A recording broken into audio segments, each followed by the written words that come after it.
Be joined as we are every time this week, or every week at this time. Man, Will, come on. Austin Price of VolQuest's on 3. I got baseball, coaching things on my brain. I've got Tennessee, Alabama. There's cigar smoke that Ramon has still brought in for being in Tuscaloosa. I'm kidding about that part. Austin, good morning. How are you? I'm doing great, guys. How are you all doing? Oh, just a little bit to talk about today. Just never a dull moment, is there, Austin, in the middle of October in Knoxville, Tennessee? No, never a dull moment. Never a dull moment at all. And, hey, I mean, it's we're in the waiting game here. And I would say we won't wait too much longer one way or the other, because I think we're now in that window post ALCS before the World Series where you'll see Tony Vitello make a decision one way or the other. And that things went the optimism, the pessimism. There's been a lot of feelings over the last 48 to 72 hours, and, they kind of change by the hour at times. Okay. Well, we will get to that. I did want to start with football this morning, Austin, and the Tennessee-Alabama reaction before we get to Tony Vitello and the baseball decision and the dynamic with Danny White and all those things that have been discussed quite a bit.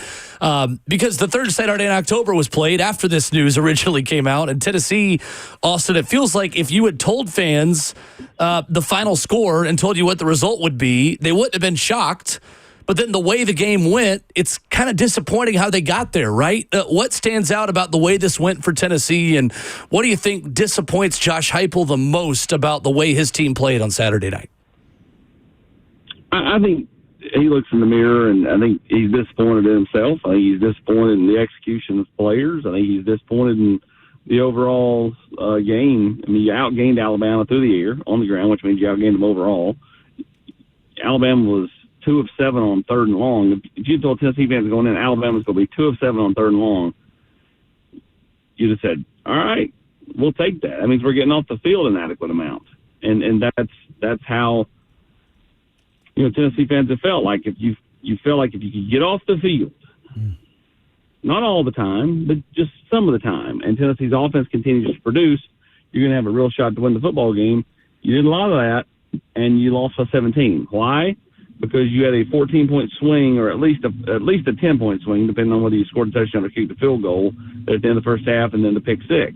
So if you do what you're supposed to and get points right before the half, and you don't give them a free touchdown, even if you save the safety stuff, that's a part of the game. But that end of the half sequence made it where the end of the game was much about nothing. Tennessee continue to make, I think, some questionable decisions when they didn't kick the field goal with 4 minutes to go. You're down 17. You kick the field goal at 4th and 11. You don't go for it because you have to get back down there multiple times anyways.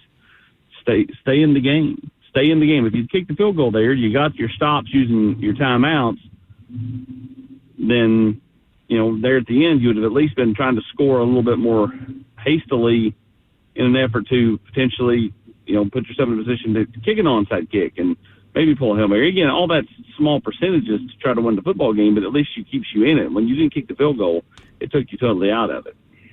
Austin, it's interesting with the Tennessee run game and how productive they were in the second half.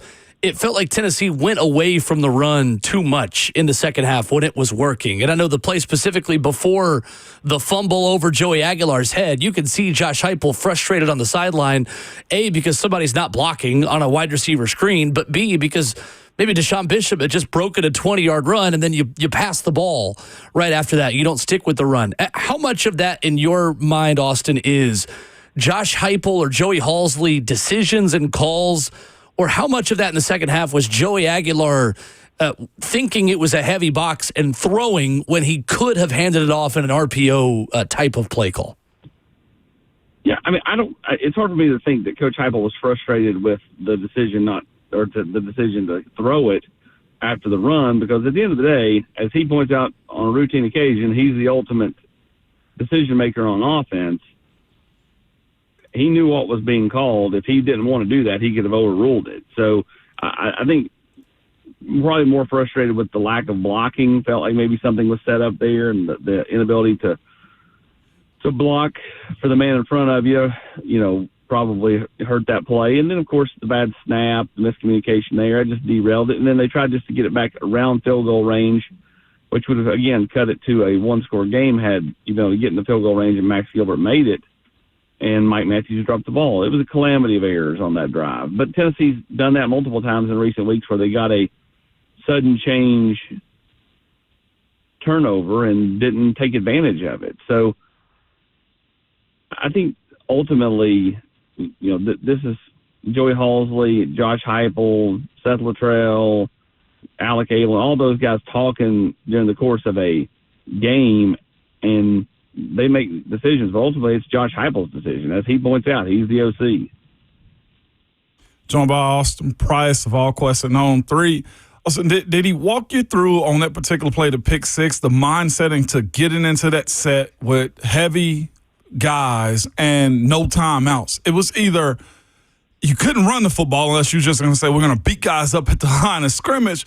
But I looked at that play as they're running guys out there, and you have Nathan Robinson go out there, and I forget who else the other big was, but I'm thinking to myself, there are no timeouts. You can't run up the middle. What are we doing? And, Alabama sits and wait on you to throw the football instead of getting in 5 wide and, taking one shot then taking a field goal. Has there been a real explanation into what he was actually thinking by putting that set out there? He's never explained it. He was asked about it post game, kind of gave an average to below average answer. It didn't make sense. Everybody in the stadium knew they had to pass it there. Was it second down or third down? I forget the second down, I believe. Yeah. Okay, if it's second down, but 9 seconds ago, Ramon, you could throw 2 fades to Chris Brazel and still kick the field goal. So I guess for my liking, I just hated the design, I hated the play call because it was predictable. You knew that they weren't going to hand it off, so going play action only allowed the defensive lineman to pressure, which is what ultimately happened. And then he rushed the throw, threw it behind him. 100 yards later, it's 23-7 at the half instead of 16-14 or 16-10. And that was just bad. Call it what it is. You have to sometimes just go, that was dumb. Mm-hmm. Sometimes I make a decision as a dad or as a husband or as a worker, and I go, that was a great decision. And sometimes I have to go, that was a dumb decision. Right. It's like giving the kids sugar at 9 o'clock at night. Not smart, guys. You know what I'm saying? Yeah. That. Sometimes you just have to own it. And I don't feel like anybody's truly owned it, so to speak. And again, they just have to, the old Butch Jones snapping player. They have to just move past it. You got to win 1 week at a time because you ultimately have to win out. If you go 10-2, I know what the ESPN predictor says. A lot of it will depend on who loses around you and who they lose to and who they beat. But if you go 10-2, you put yourself in a chance to make the playoffs. Most people would predict Tennessee to go 9-3 before the season started. If they do better than that and they don't make it, they don't make it. If they make it, that's great. That means they close strong. Ultimately, Tennessee's just got to move past it to Kentucky. Kentucky's not a very good team, which means you need to put them away early. Don't let them hang around like Texas did. No doubt about it. There's a lot of questions, too, Austin, about Tim Banks and the defense, man. Just from the fan perspective, you should be able to. Austin, what are the issues that this defense have, and how do I guess the conversation is around Tim Banks and how they've performed a little bit this year? They've not performed like they did a year ago. It's looked more like they performed in 23 or 22, where they've been kind of opportunistic, made some plays, but also been maddening, befuddling, those type of adjectives that drives everybody nuts. Again, Tennessee, I thought, performed better Saturday night than they had been performing as far as their ability to get off the field, but 2 90-yard-plus drives was debilitating. That opening drive where you have them 3rd and 12 and Ty's running around the end zone and finds the tight end, that's a blow. After the sequence we talked about earlier where they weren't able to take advantage of sudden change and you've downed it inside the the 5 and they go right down, they go down the field with conversion after conversion, that's a blow. And so this team has been hit by injuries at different positions. Obviously, the secondary is the biggest position of where they're just not where they were. And I think whether they get Jermon McCoy back or not, they have to somehow figure it out, somehow to figure out how to get Ty Redmond some confidence back. I don't know if that's letting him come off the bench and spell Jalen McMurray and making Boo Carter the starting star. I know that's something they've not done to this point, and maybe they don't. Maybe they just keep riding with what they've got. I know that it's not been good enough to where I wouldn't think about at least giving it a different look, even if you said, hey, we're going to predominantly play with this, but I'm going to, go this route. What did Tony Vitello do a few years ago when he was he'd pitch the one kid on Friday night for like 6 pitches or one inning or whatever, and he would bring the other kid in because the other kid felt more comfortable coming out of the bullpen. Sometimes, kids just need a change in scenery, a change in look, and I don't think it hurts to kind of go a different route, but that's ultimately up to Tim Banks and ultimately up to Josh Heupel. Well, Austin, that's a fantastic segue, talking about Tony Vitello, to the latest on Tony Vitello. Where are we at with his decision, Austin? Is this as simple as he's got to decide whether or not he wants to be the head coach at Tennessee or the head coach or manager, I guess, of the San Francisco Giants? And what factors do you think he is weighing in order to make that decision? I think the chance to be a pioneer, be the first coach to go from college to a Major League Baseball team is very appealing to him. His love for Knoxville, his love for the people at Tennessee, obviously is something that also weighs on him. Does he want to look back and say, man, I should have done it. I missed a chance. I should have taken the job. I think that's something that he's probably having to really weigh, because if you have any inkling at all to want to do this, then I don't think you want to look back and go, I blew it. I stayed at Tennessee. It was great, but I had this opportunity and I didn't take it. I think ultimately he knows he can come back to college. It wouldn't probably be here, obviously, but it's something where everybody over there is kind of waiting to see what he does. At points in time, like I said earlier, there's been pessimism, there's been optimism. Tony's not done a lot of talking, period, as he's tried to weigh this thing. He went every day to charity golf tournaments like he did yesterday, or practice like he's done several times over the last handful of days. But I think the rubber's going to meet the road, and I'd say the rubber probably meets the road today. I would be pretty surprised if we got to tomorrow and nothing is out there, nothing is definitive when it comes to Tony Vitello.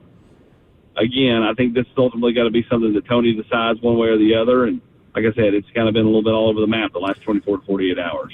Well, Austin, to that point, the feeling has kind of been, hey, the longer this thing goes, the better Tennessee's chances are of maybe convincing him to stay around, and he ultimately stays. You made the point when we started that it's kind of changed hour by hour. What's the feeling this hour, Austin? Is this thing leaning one way or another, in your opinion? At one point last night, there was some optimism, and then late last night, it became a little more pessimistic. This morning, it feels like it's trending to him taking the job with the Giants as of Tuesday morning. Again, we'll see what happens here, but again, Tony's not done a lot of talking, so I think a lot of people are trying to read tea leaves, myself included, and we'll see where this thing goes.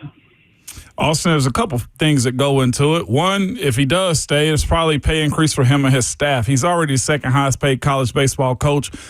Does that make him number one if he stays, the money part of it? Honestly, Ramon, I don't think that this is about money. I don't think this is about it's not about money for him, I don't believe. I think it's more about, rev share dollars, NIL money. Everybody wants to have as many bells and whistles as they can with their program at every level, basketball, football, baseball, whatever. And so I think Tony's looking around at what Arkansas has rev share wise, at what Texas A&M has, at LSU has, the teams that you're competing against in this league. And I think that's part of it. Obviously there is the allure of playing or coaching in Major League Baseball at baseball's highest level. So I think there's multiple things he's looking at here as he makes this decision to either stay or to go.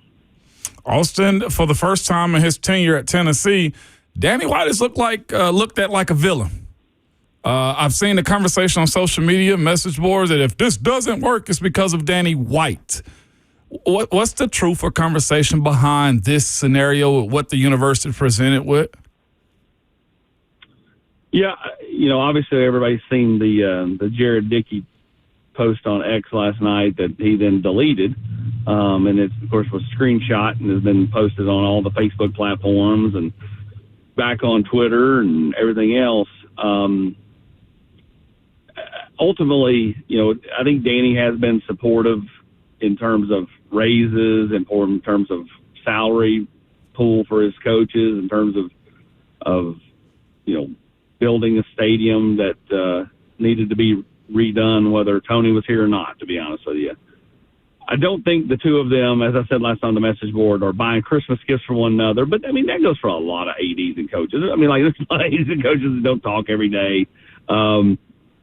Again, I think for Tony, he's always going to push the envelope of trying to have the bells and whistles with the program like other programs have. And he's always going to want more.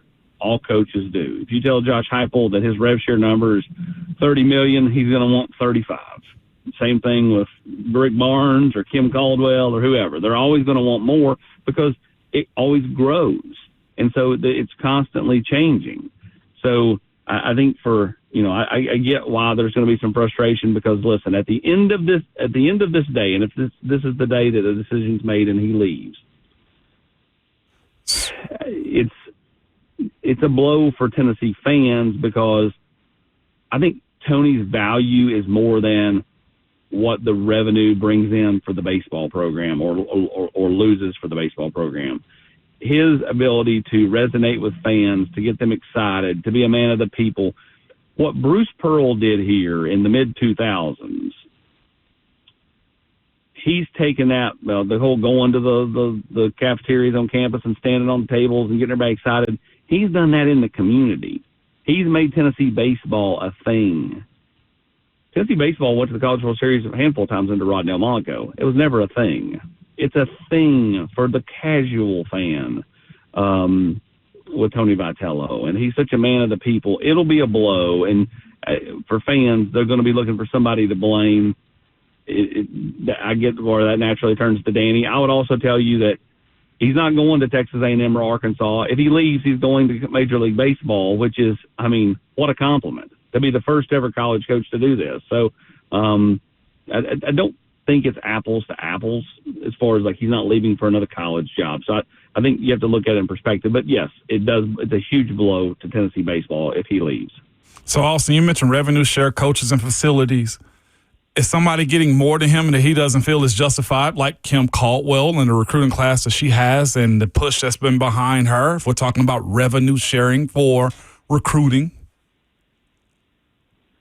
Listen, I don't think that Tony Vitello is ever going to hate on Kim Caldwell and her success or anything like that. I think he is uber supportive of her, just like he is of Rick Barnes or Josh Heupel.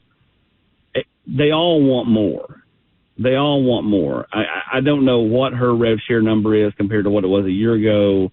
Obviously, the rev share wasn't even a thing a year ago. It was NIL. So the whole thing's kind of morphed over the last 6 months when Tennessee became more involved and colleges all became more involved with the rev share part of this versus just NIL and collectives. And so NIL and collectives normally, with certain kids can take, whatever the rev share number is and take it over the top to get you where you need to be financially to get deals done. But yeah, I don't think I don't think Tony. I think Tony's very supportive of the Lady Vols. I don't think this is he's mad at Kim Caldwell type thing. Austin Price of VolQuest, our guest, Tuesdays at 8:20 here on the show at Austin Priceless, where you follow him on Twitter. Austin, great stuff and great nuggets as always. Appreciate you. Appreciate it, guys. Thank you. Appreciate it, Austin. Yes, sir. Austin Price with us. So we react to that and hit more headlines and more of your phone calls. Stir up hour 3 next.